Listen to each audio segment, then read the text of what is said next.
108 సంఖ్య యొక్క ప్రాముఖ్యత విశేషాలు.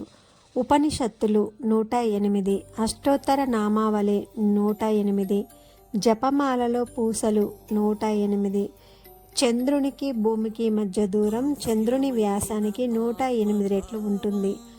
ఆయుర్వేదంలో మనిషి శరీరంలో 108 మర్మస్థానాలను తెలియజేస్తోంది. శ్రీచక్ర యంత్రంలో 54 స్త్రీ 54 పురుష అంతర్భాగాలున్నాయి. దేవ భాషలో అక్షరాలు 108.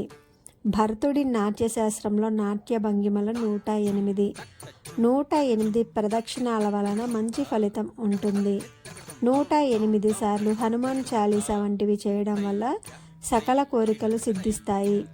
అంతటి విశేష స్థానం గల సంఖ్య 108. 108 సార్లు గాయత్రిని పూజిస్తే సకల శాస్త్రాలు పూజించిన ఫలితం కలుగుతుంది.